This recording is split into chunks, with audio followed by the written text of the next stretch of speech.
আসসালামু আলাইকুম।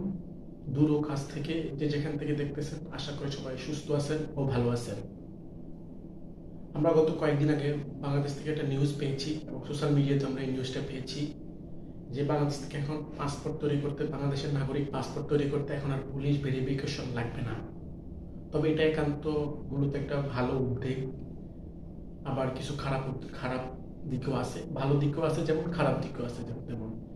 ভালো দিকটা হচ্ছে যে আমাদের এখন আর যে প্রবাসীরা প্রবাসে যাওয়ার জন্য পাসপোর্ট তৈরি করতে পুলিশ ভেরিফিকেশনের কারণে অনেক প্রবাসী বাংলাদেশিরা পাসপোর্ট পেতে পাস ভেরিফিকেশনটা যে বন্ধ করে দিয়েছে, এটার জন্য প্রবাসী সবচেয়ে বেশি উপকৃত হয়েছে আমাদের প্রবাসগামী যে বাংলাদেশে। কিন্তু এই পাসপোর্ট ভেরিফিকেশন নামে অনেকে কিন্তু অনেক রকমের পাসপোর্ট নিয়ে হেনস্থার শিকার হয়েছে বাংলাদেশে অতীতে। না, মূল কথা মূলত এখন মোটামুটি যেটা হচ্ছে যে বাংলাদেশ থেকে এখন যে পুলিশ ভেরিফিকেশনের জন্য যে পাসপোর্ট সংক্রান্ত যে সমস্যাটা, এটা একদম টোটালি বন্ধ হয়ে গেছে।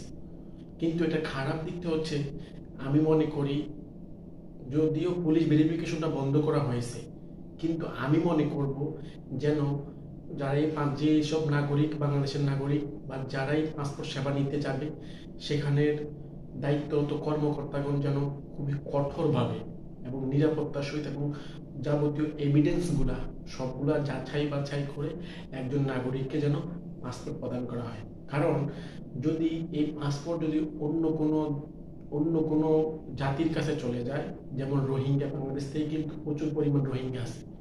তাই যেভাবে আমাদেরকে প্রবাসীদেরকে উপকৃত করছে যে পুলিশ ভেরিফিকেশন নামে যে সমস্যাটা বন্ধ হয়েছে, তেমনি আমি মনে করি যে আগামীতে যখন পাসপোর্ট প্রদান করা হবে নাগরিকদের, অবশ্যই তার যাবতীয় ডিটেলস, বায়োডাটা, সম্পূর্ণ এভিডেন্সগুলা সঠিকভাবে আছে কিনা, যদি থাকে এবং তার তথ্য ইনফরমেশন সবগুলো যদি সঠিকভাবে থাকে, তাহলে কি একজন নাগরিক সে তার নাগরিক সেবা পাবে। এটাই স্বাভাবিক। আমাদের জাতীয় সম্পদ, আমাদের দেশের সম্পদ যেন অন্য কোনো জাতি, অন্য কোনো মানুষের কাছে যেন চলে না যায়। কারণ বাংলাদেশে প্রচুর পরিমাণ রোহিঙ্গা আছে, আপনারা জানেন।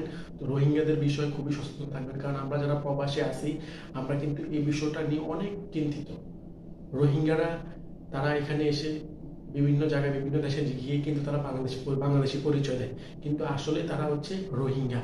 তারা হচ্ছে মিয়ানমারের জনগোষ্ঠী। কিন্তু আমাদের দেশে তাদেরকে থাকার জায়গা দেওয়ার পর থেকে তারা বিভিন্ন রকম এই জাতীয় সেবাটা, এই নাগরিক সেবাটা নিয়ে তারা প্রবাসে গিয়ে, বিভিন্ন দেশে গিয়ে আমাদের বাংলাদেশিদের নাম বিক্রি করে এখন বন্ধ করা হয়েছে। এটাকে আমরা সাধুবাদ জানাই। কিন্তু তার পাশাপাশি সরকার যেন খুব কঠোর নিরাপত্তার সহিত, কঠোরভাবে যেন এই নাগরিক সেবাটা প্রদান করে, যেন আমাদের এই জাতীয় সম্পদ অন্য কারো হাতে না যায় এবং আমরা প্রবাসীরা যেন নিরাপদে প্রবাসে জীবনযাপন করতে পারি। তো অবশ্যই প্রবাস খুঁটিনাটি ফেসবুক পেজ ও ইউটিউব চ্যানেলের সাথে থাকবেন। আসসালামু আলাইকুম ওয়া রাহমাতুল্লাহি ওয়া বারাকাতুহু।